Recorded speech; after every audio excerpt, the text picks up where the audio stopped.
right, let's go for it. Too good to be true crime. It cannot be true. Too fucking good to be true crime. If it's true. Too good to be true Good. crime. That's Too fucking good to be true crime. that's all good shit. Hello everyone. Welcome back to another episode of Too Good to Be True Crime, the podcast where we find a little known scandal or crime from the deep depths of the internet. We talk about it and we put it to our own judge and jury. And also because I'm over in the UK, my name is Rich, and we've got Austin over in New York. Austin, hello mate. Hey. Good to see you, Rich. Good to see you, mate. And because we're transatlantic, split by that body of water we like to call the Atlantic Ocean, we also like to, on this podcast, learn a little bit about each other's cultures, don't we, Ost? Yeah, we try our best. Yeah, we do. So, and it's a very special day today. First of all, we have to do the bit, don't we, that I absolutely loathe because it seems like we're begging for listenership. So I'm just going to say, guys, please like and subscribe our podcast. Please give us a like. Please give us a follow. We're also on YouTube now, aren't we? That's right, we're on YouTube. Find us on Apple Podcasts, Spotify Podcasts, wherever you find your podcast. But today, Austin, how are you? Mate, as always, I ask you about the weather, don't I, in New York? How is it? It's beautiful weather. We had this insane storm last week Oh, yeah. where Brooklyn was underwater. It was a bit frightening. I did not take the subway. I was supposed to help a friend move, and I had to bail out on him because I didn't even want to go underground. All the water was pouring into the subway, so it was... Was it? On the electrics? Yeah, it was bad. Brooklyn got the worst of it, and like over LaGuardia. I'm in Manhattan, so we were okay, but it was... Were the airports okay? Not LaGuardia. I mean, I'm sure... I don't know about any of the other airports, but I know LaGuardia was underwater. Pretty bad, mate. I'll tell you what it is like here. It's mild, but it's overcast and it's raining. But I'm reliably told that we're going to have a lovely weather week this week and a lovely weather week next week. And for that, in October, as we are now, is incredible. I'm enjoying it. I'm thrilled for you. Thanks, buddy. It's a special day today, isn't it? Yep. It's a special day very, because here we very are. What are we excited. now? Episode 7 of Too Good to Be True Crime is today. And we've got our very first guest on the podcast, haven't we, Austin? Shall I introduce him? Bring him in. I'll tell you what, so, ladies and gentlemen, it's a very special day for us. Please welcome to the pod, actor, comedian, sports presenter, the funniest human being I've ever met, 6'7" of pure man. Ladies and gentlemen, please welcome Mr. Ben Harlow to the pod. What an intro. Cheers, Rich. Cheers, Austin. Thank you. How you doing, guys? Mate, we are good. How are you doing, more's the point? Well, very good. I've had a few sleepless nights after your fantastic first episode. I've got an unnerving fascination with anal beads. Bar that, life is pretty good. I'm here just south of Liverpool. And yeah, weather-wise, love your weather updates. She's a soggy one. She's a soggy old girl, but life is good. What have you been doing today? Today, well, I love my running, so we've got a lovely beach just near the Royal Birkdale Open Golf Course. So I did a nice 4-miler this morning on the beach. And then, what have I been doing? Went for a little dog walk with my little dog Harry, had a little coffee. Nice. And yeah, just sort of had a nice, we've just moved house, so there's lots of unpacking and boxes to sort, and yeah, just Wi-Fi to sort, but yeah, getting there and all good. Did you say you're near the beach? Yeah. So literally, as well as the anal beads, I've got sand everywhere. Like every orifice appears to be filled with sand at the moment. Oh man. But yeah, we're near the beach, which is great. So I love my fresh air. We love our walks with Harry, our little cocker spaniel, and yeah, good for the old grey matter, which at my age is important. Mate, it sounds wonderful. I'm glad you're enjoying your time up there. So you are an actor, Ben, and a comedian, and also a sports presenter, right? Tell us a bit about that. Yeah, that's right. So a few years ago, I started working for England cricket at test matches and ODIs and T20s. I'll explain a bit more of that to Austin maybe later in the pod. But yeah, initially I was just interviewing during the lunch and tea time sessions like legends of the game. So you may have heard of the late great Shane Warne, amazing leg spin bowler for Australia. Viv Richards, the Master Blaster, probably the coolest guy ever to hold a cricket bat. He's like, just uber cool. What a player. And, to interview him was fantastic. But England legends, Gladstone Small, Mike Gatting, Dean Headley, Mike Atherton. And so, on the back of that, just kind of, use my love of cricket and, just knowledge of the game to kind of sort of get my feet under the door. And ultimately, a few years later, between touring contracts and, singing the high seas on the high seas, dears, find myself like being like an on-pitch host for the cricket, which I just love. So I get to meet all these legends of the game. I get to get the crowd going during the intervals, for the sponsors. And it's a great environment to work in. It's the crowd are fantastic. Of course. There's always great banter between players and the crowd, which perhaps we'll touch on later in the pod. Yes. But I love it. So, but as you know, between like acting gigs, it's just great that I can, marry my presenting skills with my love of cricket and to make people happy. Mate, that's fantastic. Well, I've seen a lot of your pictures over the summer because you were at the Ashes test. I can see, because we're recording this, everyone, over Zoom, and when Ben starts talking about cricket, I just see a completely blank expression come over Austin, because Austin knows very little about, if anything at all, about cricket. Do you, Austin? So I'll start out by saying my twin brother growing up was the athlete, Right. and I was the musician. And we both have sort of happily, occupied those opposite corners. But I did a little bit of research for our sports-related episode today. That's what it is. I didn't read the Harry Potter books, but I saw the movies, and so I had to brush up on all the rules of the game. And I'm still just trying to figure out how they get the brooms, to fly like that. But I'm really excited to hear more about it. And Ben, I hope you can teach us a little bit about one of your national sports. It's quite funny, Austin, because we touched on I worked on a cruise ship, did a show on there, and it was during one of the Ashes series. So we dock, it was around the Med at the time. So every Wednesday I'd get off the ship and find my little cafe, get my coffee, get onto the Wi-Fi, and I'd listen to the cricket all day, just absolute bliss. And my good friend Andy, who was on the ship at the time, from Portland, he'd be like, you sat and listened to cricket all day by yourself? And I was like, Andy, I have had the best day. And he just couldn't work it out, bless him. He tried, but he just couldn't work out an Englishman's fascination with the game of cricket. And it is fascinating, and it's a big sport in Australia, it's a big sport in South Africa, it's a huge sport in India and Pakistan. It's like their number one sport. Like the cricketers over there, they're like national heroes, aren't they, Ben? Yeah, completely. They're gods. You've got the likes of Sachin Tendulkar, one of the greatest batsmen ever to play the game.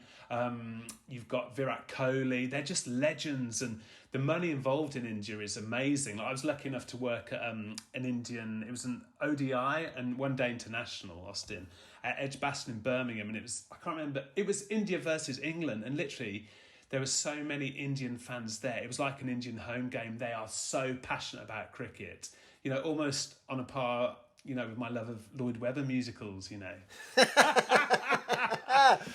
I tell you what, Austin, I reckon, Austin, the game of cricket is the nearest game that you guys have over there in the USA. I would say it's kind of in tandem with maybe baseball.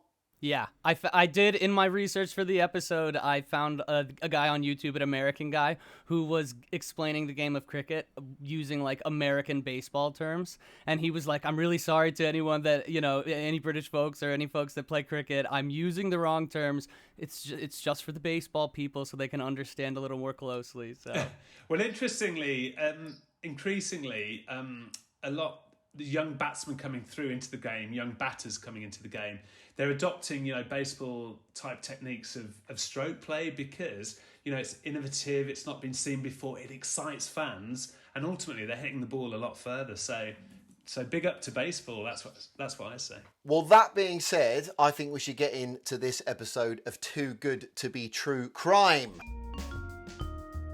We're begging for listenership, so I'm just going to say, guys, please like and subscribe our podcast. Please give us a like. Please give us a follow. Too fucking good to be true crime. crime.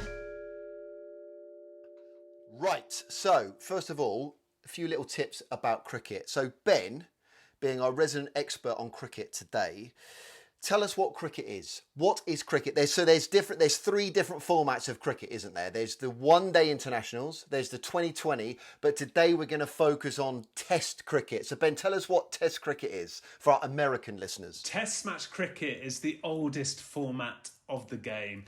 Two sides play over 5 days, and after 5 days, it could end up in a draw, which is just bonkers. But, Unbelievable. But the beauty of it, within that 5 days, you've got the nuances of the game, the ebbs and flow. Every minute, every over, every hour has a story within it. And that's why it's fascinating. So ideally, two sides, they'll get 2 innings per side.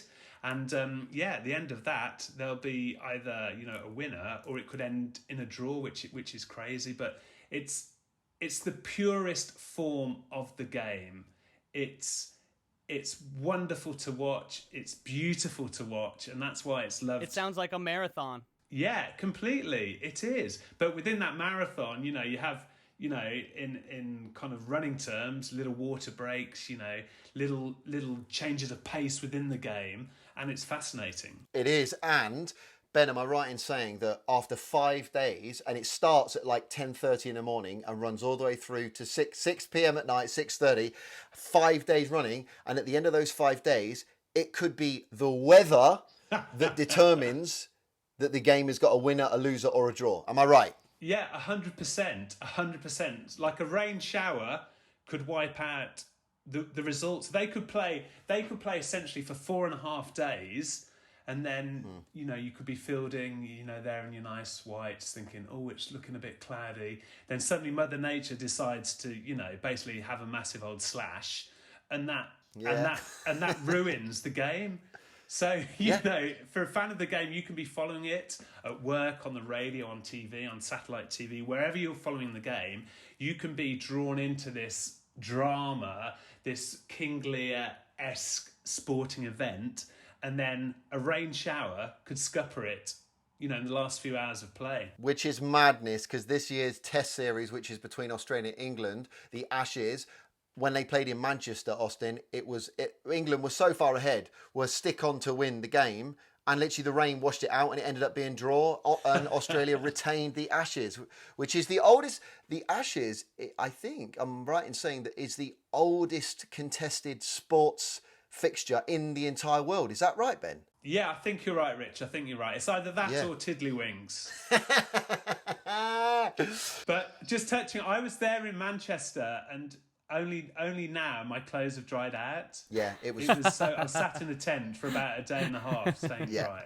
It was. It's like being on the ships again. 11 players on each team. You have a batting team and you have a fielding team. All the fielders, the whole team is out. The batters, there's 2. If one gets knocked out by hitting the stumps or being caught, the next batter comes in until all those batters are out, Austin.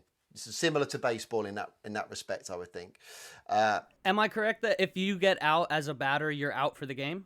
That till the next innings. I got you. Okay. You're out for that innings. Yeah, and when all the batsmen have been either bowled out or caught out, they swap over, and the team that is fielding then comes in and they bat. And essentially, they try and get as many runs as they can. So when they hit the ball, they have to run in between the stumps to get the run rate up, and eventually, it's whoever's got the most runs and the most people out. So there's just a little bit of cricket for you, Austin, to get a bit of background. I'm with you so far. You with it? You're I'm following? with you so far, yeah. I'm Good, impressed, Austin. You've got it. Good lad. This Too Good to Be True crime is the 2018 Australian ball tampering scandal. Anyone know anything about ball tampering? No, don't look at me. Don't look at me. I did. There's a slightly hazy night from 1992 I had once in Oxford, but we'll brush over that. Fair enough. So it's the Australian ball tampering scandal stroke sandpaper gate. So let's get straight into it. So in March 2018, the Australian national cricket team toured South Africa to play 4 test matches against the South African national team. Entering the 3rd test, the series was tied at level 1-1. On 24th of March 2018, during the third day of the 3rd test, after the 43rd over. So the overs, Austin, each over is 6 balls. So you bowl 6 balls, and then that's an over. So one over is 6 balls. Okay. So after the 43rd over of South Africa's second innings, the Australian Cameron Bancroft was shown on the television coverage and on the screens at the ground, appearing to rub the ball with a small yellow object. After Bancroft realised he had been seen, he was again shown on the television coverage and on the screens at the ground, hiding the object in the front of his trousers. The best place to hide an object. That's it, the best place, because no one's ever going to go and look in there. Right? Actually, there's one better place, but we've talked about that in episode 1. We've covered that already, haven't we? We've covered the anal beads episode in great detail. Okay, so he was approached by the umpires and he showed them a dark microfiber sunglass pouch from his pocket. The umpires inspected the ball and chose neither to offer the ball to the South African team to replace it if they wished, nor award them 5 penalty runs. This is the option available to the umpires under Law 41.3 of the Laws of Cricket. This indicated that the ball had not been altered in any noticeable way. At the time, South Africa was 129 for 2 with a 185 run lead. At the press conference at the end of the day's play, Bancroft, accompanied by Australia's team captain, Steve Smith, admitted that he was shown attempting to alter the condition of the ball using a short length of yellow adhesive tape to which dirt and grit adhered, forming an abrasive surface. So the balls are made by, it's a cork interior, then it's rounded by string, and then it's leather, like red leather on the top. So the balls, they're solid, aren't they, right? And they're smooth on both sides. And you see the cricket players like rubbing the balls, trying to get it through the air and trying to get the aerodynamicism, easy for you to say, better, okay? So if you're going to rub one side of the ball and make it a bit abrasive, that means when it bounces, it's going to go off in different directions. Is that right, Ben? That's right, yeah. Basically, you'll see players, rub one side of the ball during an innings, and you'll see on their white trousers, like my poor mum probably still has nightmares about getting the red stains out of my my cricket trousers as a schoolboy. So basically, they're rubbing the ball, and what happens is, on one side of the ball, it becomes shiny. So that aids the swing. So the ball will swing away from the shine of the ball. Yeah. And the idea is the batsman will follow the ball, it will get the nick, get the edge, and be caught behind either by the wicketkeeper or the slip cordon. This is true. Okay, so to actually try and kind of rough up the ball in any kind of way with some kind of like artificial object is illegal in the game of cricket. So, right. So where were we? I'm with you. I'm with you pretty far. I think I blacked out for a couple seconds there, but will you remind me here who is the person that was just caught rubbing this adhesive on the ball? Is he a player or a coach? So Bancroft, Cameron Bancroft, who is a bowler. Okay. He was seen on the screens at the ground and also on the television coverage with this little yellow object rubbing the ball. So he's the one that's been busted for doing it, right? Right. And a bowler is the equivalent of a pitcher. Yeah, it would be like the pitcher of a baseball game tampering with the ball. In baseball. That is correct. And so Steve Smith was Australia's captain, right? So he's basically in charge of the team. He's the one that makes the decisions. He's the one that decides who bowls. And basically the buck stops with him as the captain. Okay, so 5 days later, and after an investigation into the incident by Cricket Australia, he admitted it was sandpaper, which cricketers use to maintain their bats. Ben, I didn't know this. So they use sandpaper to maintain the bats. Is that right? I think primarily they'll use it to reduce the handle size, like to get a good feel on the bat. I'm not sure it's used on the face of the bat. Usually that's they'll kind of use a linseed oil or just use a cricket ball knocking against, they call it the meat of the bat, the centre of the bat. Right. But I think sandpaper can be used just to smooth any edges, primarily on the handle, just so they have a good grip before they put on the plastic cover over the handle. Got you. Okay, so the captain, Steve Smith, also admitted that he knew of the plan in advance of Bancroft's actions. So he's kind of stitched himself up there. So Cameron Bancroft was found to be apparently cheating, and Steve Smith, the captain, has now said that he was aware of it. I'm astounded with the honesty. I'm astounded that they didn't try and cover it up, and I'm pretty impressed with that so far. Because cricket, similar to golf, is a very honest sport in inverted commas. Is that right, Ben? Yeah, completely. I mean, there's been allegations that this kind of thing has been happening over the years, but of course, with the advent of HD, great cricket coverage. I mean, I think that day at Newlands in South Africa and Cape Town, there were about 150 cameras on show. So the fact that 150, yeah, I'm pretty sure there would have been a lot of different camera angles. But also the fact that now as well they have an immediate response within the ground in the bowl up to the big screen. Yeah. So I think the moment, yes, absolutely, the moment Bancroft realised he'd been caught, I'm sure then he would have been like, fuck, I'm in trouble here. Bang to rights. Yeah. Bloody oath, mate. Bloody oath, I've been caught out, mate. Right, so Steve Smith, the captain, said the plan was made during the lunch break by the leadership group, which he did not name. Smith said it was a big mistake, and when questioned by the media, said he would not be standing down as captain of the team. Okay, so Andy Pycroft, the match referee, charged Bancroft with a level 2 offence of attempting to alter the condition of the ball. David Richardson, CEO of the International Cricket Council, the ICC, charged Smith, the captain, with conduct of a serious nature that is contrary to the spirit of the game. The spirit of the game, I was hearing this a lot this summer during the test, the spirit of cricket. So it's meant to be played in good spirit, in good health, with honesty and with integrity. And when that is not adhered to, it's a big, big problem for the spirit of cricket and the game. So Smith accepted the charge and the proposed sanction of 2 suspension points. What's a suspension point, Ben? Basically, it's a black mark against your name. So I think that equates to, a period of time where they're going to be banned from the game. Right. So it says, which equated to a ban for the next test match. 4 demerit points being added to his record, and he was fined 100% of his match fee, so he didn't get paid for that match whatsoever. Bancroft accepted the charge against him and was handed 3 demerit points and fined 75% of his match fee. Interesting as well that Steve Smith, the captain, who didn't actually commit the alleged crime, was fined 100% of his match fee, but Bancroft, who actually committed the offence, was only fined 75% of his match fee. Is that because the buck stops with the captain? I would have thought so. I think that's the case in most sports as well. And Steve Smith would have known about it.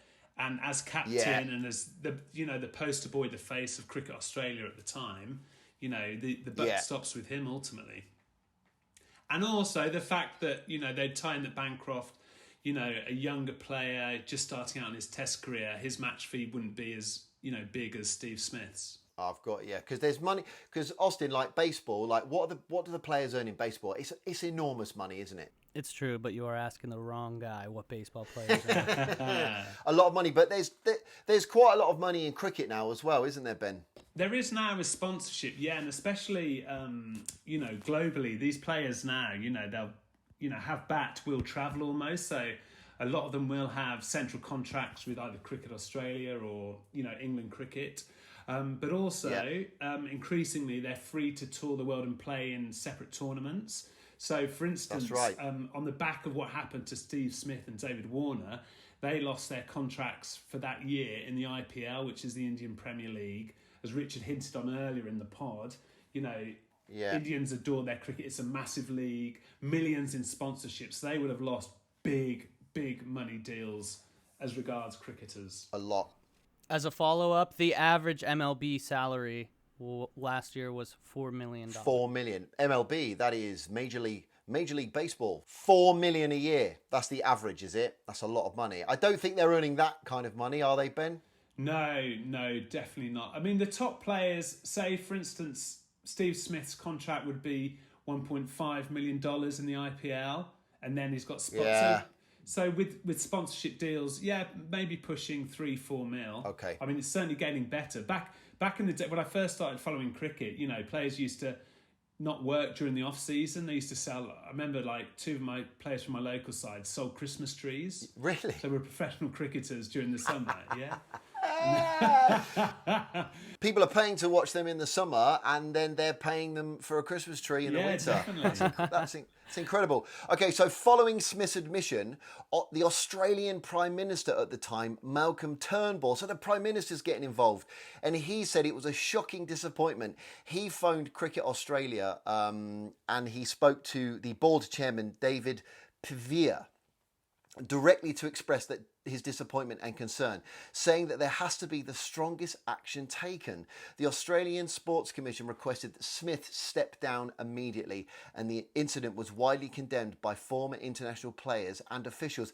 I can't believe that the Australian Prime Minister was getting involved. Imagine like Joe Biden phoning up the NFL and saying, oh, listen, you need to sort this player out. He's committed a crime within the game. Not actually a legal crime, but a crime within the game, and saying the strongest action. Would that ever happen? I can't imagine that would happen. No. It's so funny because there's such a patriotic, a mixture in our sports, but I can't imagine the president ever saying, hey, this player cheated. No. Australia, they're such a proud sporting nation, so I think that's a lot of it. A lot of the backlash came from, they pride themselves on their sporting prowess, playing all sports, with respect and dignity. Right. Apparently they were on the set of Neighbours. They were in tears for days. It was terrible.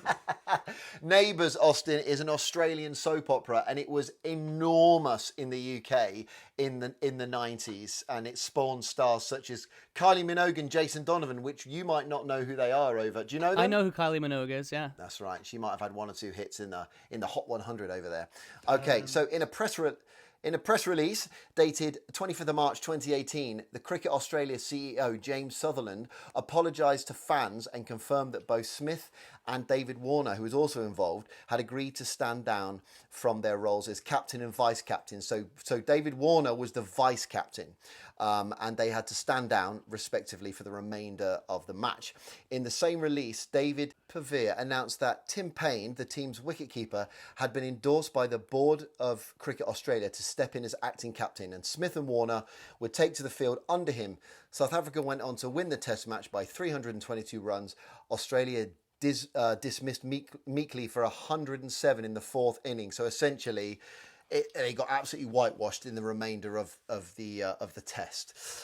So Cricket Australia launched its own investigation into the incident, led by Executive General Manager and Team Performance Pat Howard, with the Cricket Australia Senior Legal Counsel and the Head of Integrity, Ian Roy. So this is going to the top. Like, for this little tiny bit of sandpaper rubbing on the board, everyone is getting involved in this, to the point where I think as Brits, we'd be like, do we really give a fuck, for crying out loud? Like, wouldn't go. I couldn't imagine like Rishi Sunak getting in touch with the head of the FA and going, oh yeah, no, I'm really disappointed in how the Premier League players have. People would be like, fuck off, Rishi. Like, who gives a shit? Do you know what I mean? But it happened, and it happened in Australia. Okay, so on the March 27th, 2018, Sutherland announced that as a result of the preliminary investigation, Smith, Warner and Bancroft had been charged with bringing the game into disrepute, suspended and would be sent home. Anyone ever been sent home from anything? Ooh, let me think. In disgrace. You know what? No, I've been a pretty good sausage, so yeah, I can't. Austin? I don't think I've ever been sent home in disgrace. I did make myself pass out when I was in second grade, and that sent me home for the day. Just, tried to make my face more red than my friend, and woke up and my mom was there to pick me up. So congratulations on being so industrious. I almost got sent home from something when I was at school. And we went to a trip, when you're about 14 and you go on like your first away from home trip, and it was 5 days, and it was to this place called Kilvaroo Manor, which is in Wales. And whilst you're there, you go like rock climbing, potholing, kind of like whitewater rafting. Yeah. So a couple of us decided that at this Kilvaroo Manor there was a bit of scaffolding work going on. So I'm going to say it was late night. Looking back, it was probably like 8:30, 9 o'clock, but it was dark. So we thought it would be a good idea to climb up the scaffolding and into the girls' bedroom and hang out with the girls for a bit. Now, we then said, hey, girls, why don't you come back to our dormitory? And everyone was sharing dormitories with about 10 people. And they were like, oh, no, we can't, we'll get in trouble. We were like, oh, come on, it'll be fine, it'll be fine. So they came back to ours dormitory. Then our teacher came in and he was silhouetted in his boxer shorts in the doorway going, what the hell is going on in here?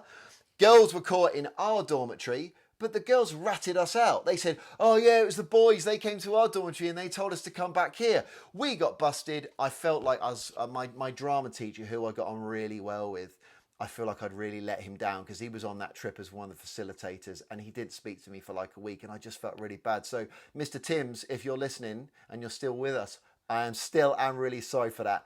And then when I got home and I saw my mum, oh, she went up the wall and back down again. You brought the family's name into disrepute. I've not brought you up. I've not brought you up to behave like that. Yeah, that was my almost. I didn't get sent home, but almost. Can you have said to Mr. Timms, look, I'm just getting in character as a scaffolder?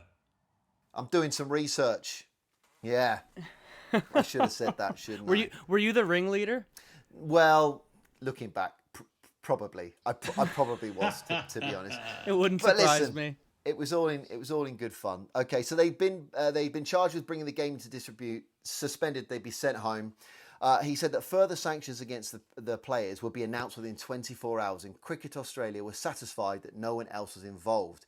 He added then that as well as Renshaw, the opening batsman Joe Burns, and all-rounder Glenn Maxwell were added to the squad to replace him. So not only had they been sent home, players that were deemed not good enough to make the squad were actually brought in to replace them. And it was announced that Payne had been appointed captain for the fourth test. There was no announcement about the vacant vice-captain position. South Africa dominated the fourth test against the depleted Australian team, winning by 492 runs to inflict Australia's second heaviest defeat by runs, and they lost the series 3-1. So the findings of it were that there was a meeting and it lasted over 2 hours between the Australian Cricket Board. The three players were sanctioned by Cricket Australia for breaching Australia's Cricket Code of Conduct by engaging in conduct that was contrary, again, here we are, to the spirit of the game, unbecoming of a representative, harmful to the interests of the game, which brings the game into disrepute. Warner was found to be responsible for the development of the plan. So now we find out that it was Warner, David Warner, who was the vice captain. He was actually the one that developed the plan to alter the condition of the ball. And he instructed Bancroft on how to do it, including demonstrating the technique to him. So really at this point, I'm kind of feeling a little bit sorry for Bancroft because, Ben, as you said, Bancroft was kind of young to the game at that point, and he's got these older guys in the team with him that should know better, telling him how to do it and taking him aside in the locker room and showing him how to tamper those balls. Yeah. And yeah. Just a bit to add to that, guys, if that's okay. Yeah, he was new to the test side, Cameron Bancroft. In interviews, he's said, young player, just really eager to please. On his debut, he was just full of nerves. So he wanted to do everything he could to fit in with the group, with the older players that he looked up to. The shame is, the irony of it is, in his first innings, he scored 77 off 103 balls. So he was in good form. He was, good balance at the crease, playing some good cricket shots. Yeah. And yet, in the same game, this disaster has happened for him. A real contrast. Yeah. So, Warner was also found to have failed to prevent the plan from being implemented, misleading match officials by concealing his knowledge of the plan and not voluntarily reporting his involvement. He received a 12-month suspension from all international and domestic cricket, and he will not be considered for team leadership positions ever again. So that's it. He's blown his chance. He's not like, okay, I'm going to make this good and I'll be considered again. That's it. They are telling him he will never be considered for team leadership positions ever again. And Warner drew a lot of flack from a lot of people, many of them his own countrymen, who believed him to be the reason behind the whole scandal. Smith was found not to have known about the plan, but failed to take steps to prevent it. told Bancroft to conceal the sandpaper in his trousers, misled match officials and others regarding Bancroft's attempts to artificially alter the condition of the ball, and making misleading public comments regarding to the nature, extent and participants of the plan. He received a 12-month suspension from all international and domestic cricket, and he will not be considered for team leadership positions until a minimum of 12 months after the conclusion of his suspension from international and domestic cricket. Any consideration for future leadership would be conditional on acceptance by the fans and the public, his form and authority among the playing group. So hold on, let me get this right. So they're saying that he could be considered for a leadership position again, but if the fans and the public don't like it, there's no chance of him ever doing that. Again, I'll refer back to the Premier League, the Soccer Premier League, and go, if a decision had to be made by the fans of football over here in the UK, that would absolutely be an absolute disaster, because you'd have fans going, fuck off, kick him out. There's no that decision would never be left up to the fans of football over here. I cannot believe. And I guess that says something about the spirit of cricket and the fans that support it. Am I right?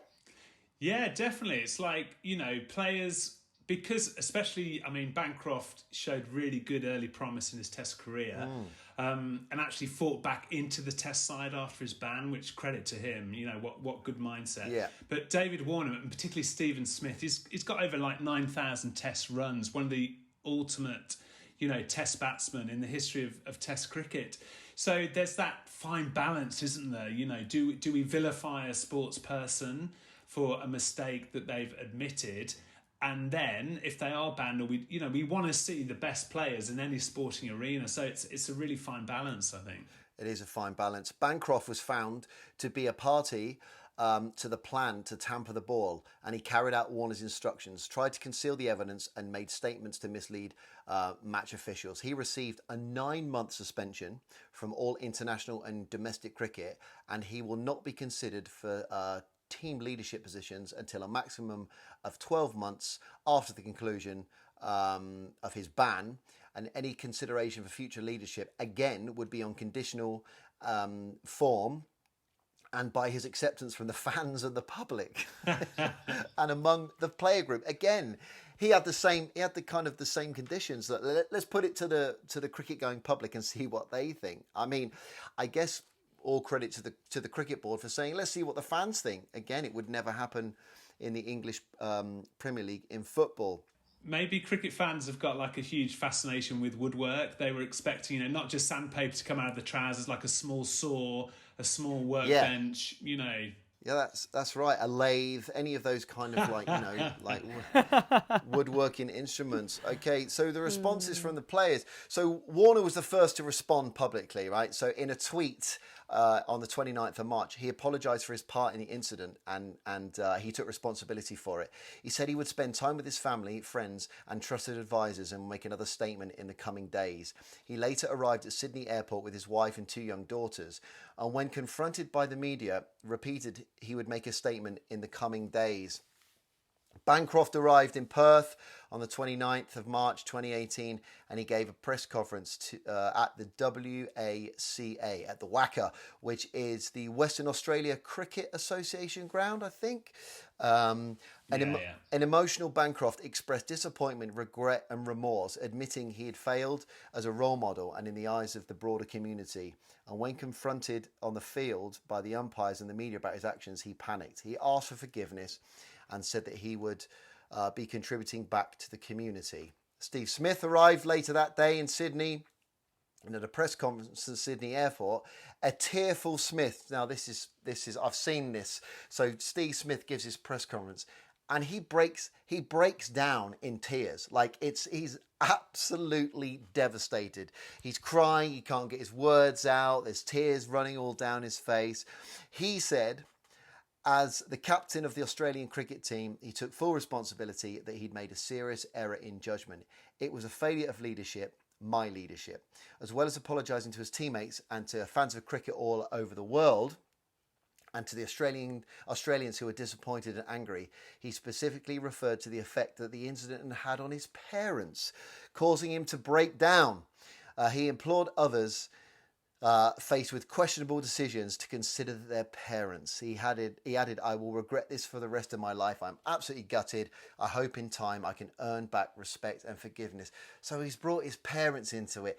Is he just trying to, tug on the heartstrings? Or is he, Ben, you know this guy better than the rest of us. Is he a genuine guy? I mean, mate, I've seen this press conference. The guy's a wreck. Yeah, he's like, but the poor guy as well. Even this year at the Ashes, I was at Edgbaston and every Test match, and cries from 20,000 England fans. We've seen you cry on the telly. Oh no! The guy takes it in good spirit. I guess he has to.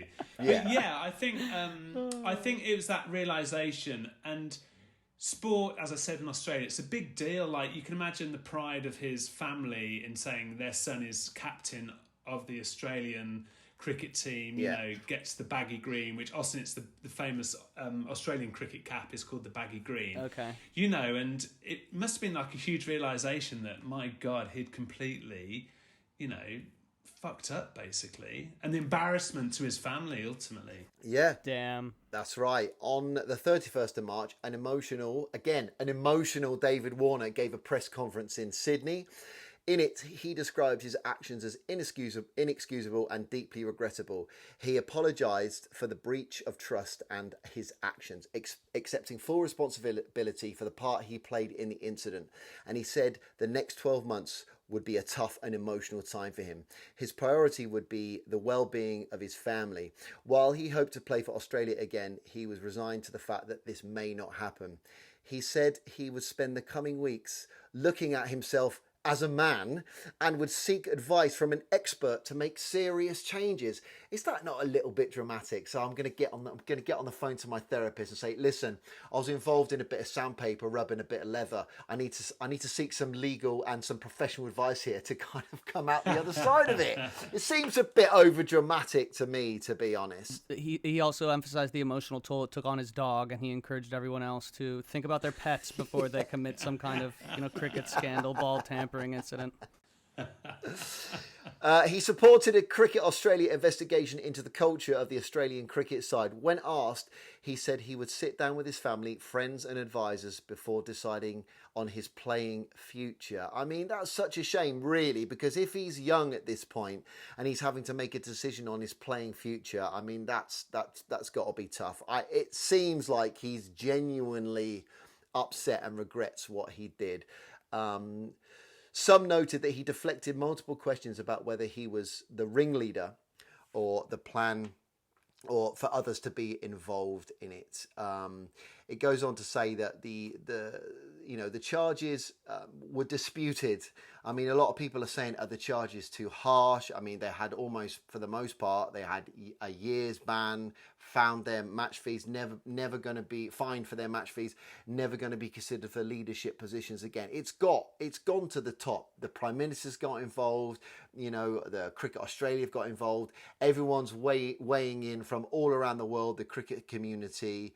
I mean, the responses to the investigations and the sanctions were, well, no one contended the charges and finding against Bancroft, Smith and Warner. Many argued that sanctions were unprecedented and that there were flaws in Cricket Australia's depiction of the incident.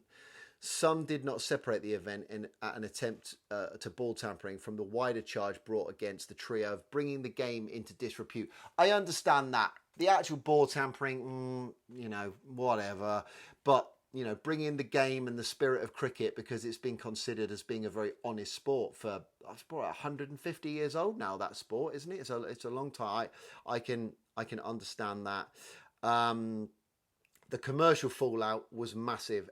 Ben, you talked about it earlier on, the IPL, which is like the Indian Premier League, which a lot of these players go and play in that league for, like, it's just a season, right? Is it 6 weeks, 8 weeks, the Indian Premier League? Literally, yeah, 4 or 5 weeks. It's like a big paycheck for a small amount of time. Yeah, and also not only players losing their contracts, but sponsors of Cricket Australia pulled out as well. They didn't want to be affiliated with this scandal and with Cricket Australia. So the actual governing body of the sport lost a lot of income as well. Wow.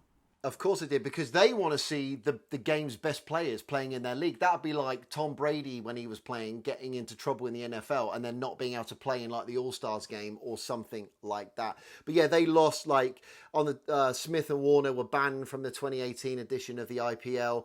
Both players were due to make 2.4 million Australian dollars. That is a lot of money. Bancroft, Smith and Warner, were not on the list to be awarded for national contracts for the period of 2018 to 2019. Like you said, Ben, the individual sponsorships, they were all lost. They lost a load of money on that. But I'd say more than the money, like you said, it's the embarrassment, isn't it? Of actually attempting to cheat, Hearts kind of succeeding, actually tampering with a ball and then getting busted. Did they return? And also seeing, your nether regions on a big screen, it'd be like... Yeah, that's it. I'd want to apologise to the crowd. I'd be like, I know I'm not a healthy chap. I'm sorry. Yeah, that's it. Because their hand going down the front of their trousers probably being made into memes and all kind of jokes on Instagram, etc. I just love the image of them trying to one-up each other with like more, like a sadder statement. It sounds like each person gave like a more distraught emotional statement than the person before them. They all were breaking down in tears. Oh, I feel so sorry. Like you said, Austin, I'm sorry. I've let my dog down. I've let my family down. I've let my teacher down. Whatever. I mean, it's it was. They were messes of men. Honestly, did they return to cricket? Well, Bancroft was the first of 3 players banned to return to Australian professional cricket. On the 30th of December 2018, he represented the Perth Scorchers. So he's been allowed to play in domestic cricket. I think he's still banned from playing for the international side, but he's allowed to go and play like domestic cricket, back, I guess, to kind of ease his way back in. He actually played for Durham as well. He came back to play for Durham in the English League. Oh, did he? Yeah, so from sandpaper down his trousers in Cape Town to a chilly outfield in County Durham, which is a beautiful ground, so I can see why he chose that. In the north of England. The bans on Smith and Warner ended on the 29th of March 2019, coinciding with the date of the 4th one-day international match of Australia's series against Pakistan in the United Arab Emirates. However, neither made their international return until the first match of the 2019 Cricket World Cup. The trio made their returns to the Test Arena at Edgbaston, which is in the Midlands in the UK, on the 1st of August in the 2019 Ashes series, with Smith scoring 144 and 142, earning him man of the match. So Smith comes back in, not lost any form, determined to prove himself, scores 2 massive run rates in 2 different innings. The players had sandpaper waved at them by the English fans during the entirety of this whole match, which is not surprising from the English fans. Rich, this summer, at Birmingham especially, they have there's a stand called the Hollis Stand, which is like the big fan stand, the place to go if you want to, have a boozy day at the cricket. And unless I'm mistaken, I swear at one point I saw a guy in a cricket bat costume being chased by a guy dressed as a piece of sandpaper. So it's all very, amidst the, the tension and, fallout when it happened. I think now, of course, that's another beauty of cricket that fans do forget. And it's that, friendly banter almost, and just a little jibe at the Aussies. But, as to see that, it was funny. I think it's brilliant. I love it. I love the humor, the tongue-in-cheek spirit. Yeah, exactly. Because also, as cricket fans, you just want to see the game played, and you want to see the best players, aren't you? Exactly. So I can understand that. I'm glad it was all. Was it in good spirit? Did the players take it in good spirits as well? Yeah. And David Warner would be backing up onto the boundary rope, and literally he'd be getting a bit of jib from the crowd. He'd just put his hands in his pockets and exclaim, "Nothing there." And then ultimately, I've got nothing. Drew respect from the England fans, because you think, he's playing along, he's okay with it. He's owning it. Yeah, definitely. He's owning it. So in February 2020, Smith and Warner were named in Australia's limited overs squad for their tour to South Africa. They both played in the opening 2020 international of this tour. This was the first time they had represented Australia in South Africa since their bans. And the final sentence is, Cricket Australia has reopened an investigation into the scandal after Bancroft hinted that some bowlers also knew about it. So the 3 that were condemned and the 3 that were found guilty, he said that there were other people that knew about it. Whether there were, we might never ever find out. I don't know whether that Australian investigation is still going on, but they served their bans, they came back to cricket, and that was the story of the Australian ball tampering scandal stroke sandpaper gate. Austin, do you feel educated? I certainly feel educated. If not on the technicality of the sport, at least the general energy and spirit of the sport. I'm starting to really enjoy. Okay. If American sports, if we started, shouting, "I've seen you cry" on the TV, and all of that, I think I might get more into them. You might get into it. You could get like an international stream from across the pond, mate. Yeah. You might be able to watch It's it. the theater of it all. It's the story. It's the narrative of it all, isn't it? It's just very. It But is. very I think entertaining. this year they launched a new league in the States as well, a new T20 league, Okay. Major League America or something like that. So Really? it'd be interesting to see how that fares. Yeah. So, Ben, what we do on this podcast, obviously with these Too Good to Be True crimes, we then create our own charges and we put it to our jury.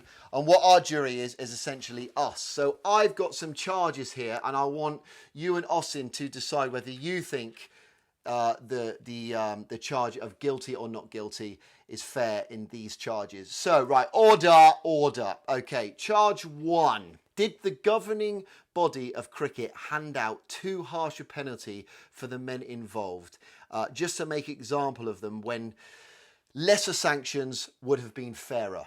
Are they guilty or not guilty of that? What do you think, Ben? I think they are.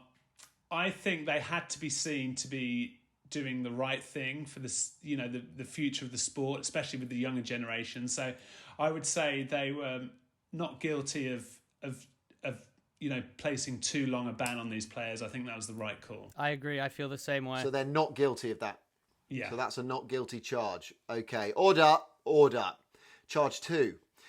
Did the Prime Minister of Australia at the time, Malcolm Turnbull, stick his nose in where it wasn't required, campaigning for harsh sanctions for the 3 involved in this story, when really he should have just kept his mouth shut and continued running the country as he should? Is he guilty or not guilty? I think guilty.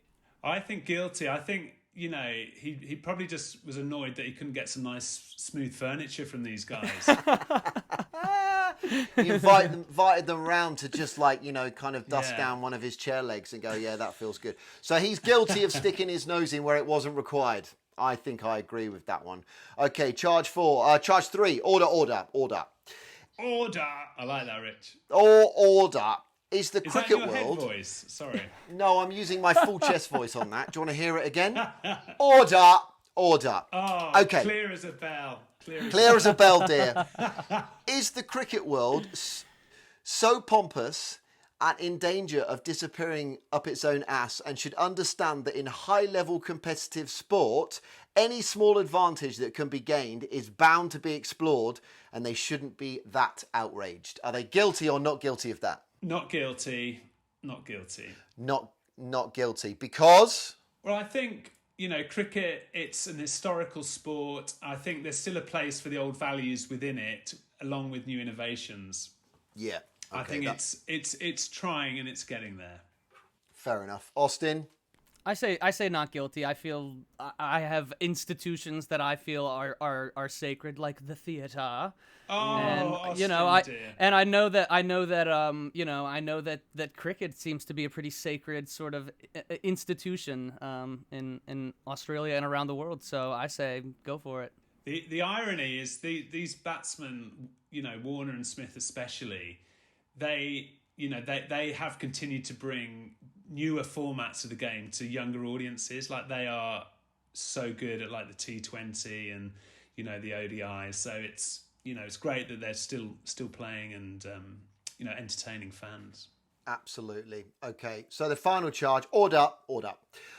Are Smith, Bancroft and Warner guilty or not guilty of just being big babies crying and blubbing on the TV when they've been caught out, and they should just say, fair enough, I got caught, I won't do it again, I'm not going to bring my parents into it, and just accept their penalties gracefully? Guilty or not guilty? I would go guilty. They were honest and open. Just say fair cop and let's move on. Austin? Yeah, it seems a little bit dramatic the way that you laid it out for us, so I'm gonna say guilty. Guilty of that. There you go. So that was the story of the Australian ball tampering scandal, stroke sandpaper gate. Ben, it's been amazing having you. You've been our first guest on the pod, Ben. Let's give Ben a round of applause, everyone. Thanks for coming on, Ben. It's been really a pleasure. Cheers. I'm honoured, and do keep up the good work. And great to chat to you guys today. Where can we see you? What are you doing? Where can we find you? Can we find you on Instagram? What are you doing on stage, dear? Give us your CV. Well, in about an hour, you can find me on the beach with my anal beads. No, typical performer's life, presenter's life. I have a little breather now, so sorting the house out here, and then I'm going to be in pantomime at the Grand Theatre in Blackpool, playing Widow Twankey in Aladdin this year. Wonderful. So yeah, Fantastic. We can come and watch you. Yeah, come and watch. Will you be tampering with any balls on the set of Aladdin? Only on matinees. But if you look closely, the set's going to be really smooth. Nice, I like that. And so people can get their tickets at their usual outlets and at the box office? Yeah, Blackpool Grand, Instagram and box office, yeah. It should be good, with Steve Royal and Tom Lister, two very funny guys, so it should be great. Fantastic. And so we can also find you on your Instagram, Ben Harlow. Ben, it's been amazing. Austin, it's also good to see you, buddy, as always, on another Too Good to Be True Crime. As I said before, and the thing I hate myself saying is, guys, like and subscribe us. Find us on YouTube, Apple Podcasts and Spotify. Wherever you find your podcasts. Don't slag it off. Don't slag it off. Just if you don't like it, don't listen. But please give us a like. Guys, great to see you both. And Ben, I will see you soon. And Austin, I'll see you on the next episode of Too Good to Be True Crime. Adios, everyone. Adios. Take care, guys. Too good to be true crime. It cannot be true.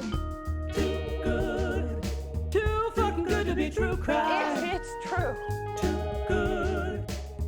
Too good to be true Good. crime. That's Too fucking good to be true crime. all good shit.